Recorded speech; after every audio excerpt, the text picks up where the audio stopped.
મહાત્મા ગાંધી જયંતિ નિમિત્તે કાનપુરા પંચાયતમાં ઉપસ્થિત કાનપુરા સરપંચ, તલાટી પ્રમુખજી સાહેબ, સમગ્ર પંચાયતના સભ્યશ્રીઓ, સરપંચ, માજી સરપંચશ્રીઓ, ગામના આગેવાનો, ભાઈઓ અને બહેનો, 2 ઓક્ટોબર ના દિવસે મહાત્મા ગાંધીજીનો જન્મ થયેલો અને મહાત્મા ગાંધીનું નામ મોહનચંદ કરમચંદ ગાંધી એ દેશના આપણા રાષ્ટ્રપિતા તરીકે આપણે પૂજીએ છીએ.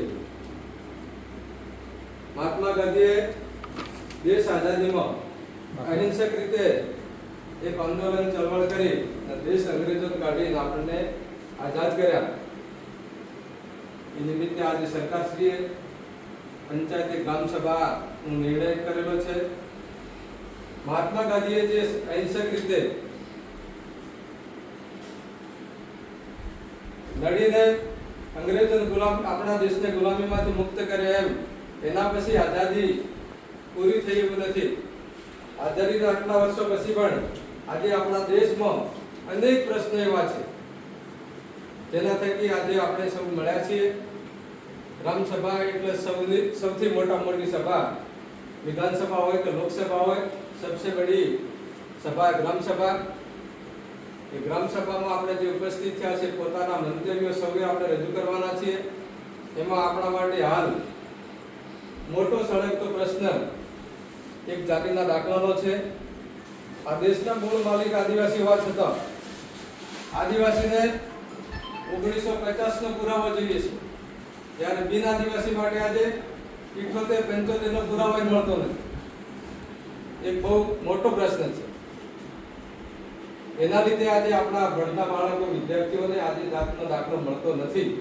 આપણા બાપ દાદા જે વખત અભણ હતા, ઘરમાં રેકર્ડ રાખવાની કે જોવાનું કોઈ પુરાવો ન, જેના લીધે આજે કોઈ રેકર્ડ કે મતદાર યાદી સરકારે જે તે બનાવી હતી, સરકારને આપણે રજૂઆત કરી હતી કે 1948માં તમે મતદાર યાદી બનાવી હતી, યાદી તમારી પાસે હોય.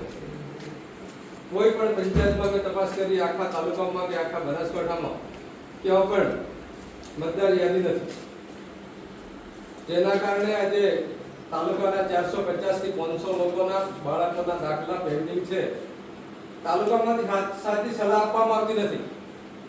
તેમને કહેવામાં આવે છે કે દાખલો આવશે એટલે મોકલશું, પણ પરિસ્થિતિ એ છે કે ભાઈ 1950 નો પુરાવો હોય તો મળે, બાકી તમે વિદેશથી આવેલા કે શું સાબિત કરવા માંગે કે બીજા રાજ્યમાંથી, પણ બીજા રાજ્યમાંથી એમને કહેવા માંગીએ કે આ દેશમાં વસનાર પહેલો 8% આદિવાસી માલિક છે, એની જોડે આ પુરાવા ન હોય, સરકાર પાસે પુરાવા આપવા જોઈએ અને દાખલો મળવો જોઈએ.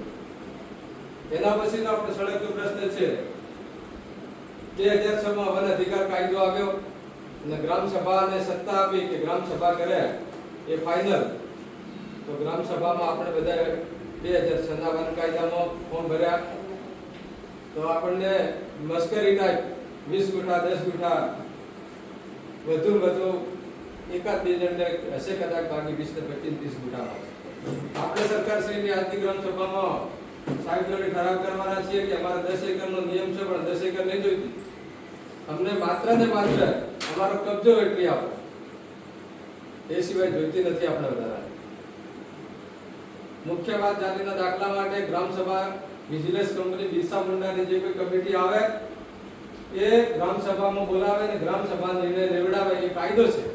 પણ સરકારના જે કોઈ કર્મચારી મૂકો તે 2 જણ આવે અને ઘેર ફરી જાય અને રિપોર્ટ જઈને ખોટો કરે કે એમની જોડે માહિતી નથી, પણ આપણા કોઈ પણ આદિવાસીની ઘેર એની પરિસ્થિતિ જોઈ, એનું ઘર, વ્યવહાર, બોલી, ભાષા, રહેણી કહેણી, એના લગ્ન પ્રથા શું છે, મરણ પ્રથા શું છે, જો આદિવાસી પ્રથા હોય, આદિવાસી આપેલા છે શિક્ષણ, આરોગ્ય, જાગૃતિના બીજા પણ આ મુખ્ય મુદ્દા છે. એ મુદ્દા પર આપણે આજે જે મળ્યા છે એ ચર્ચા બાકી. એમને બી ખબર કે આજે 450 વિદ્યાર્થીઓ નોકરી ઓર્ડર મળેલો, 100 જેટલા નોકરી ઓર્ડર મળેલો છે, પણ 1950ના પુરાવા ના મળવાના કારણે એમને નોકરી વંચિત છે.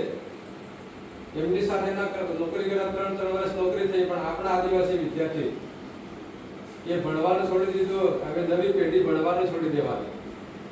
નવી પેઢી કે શા માટે ભણવું,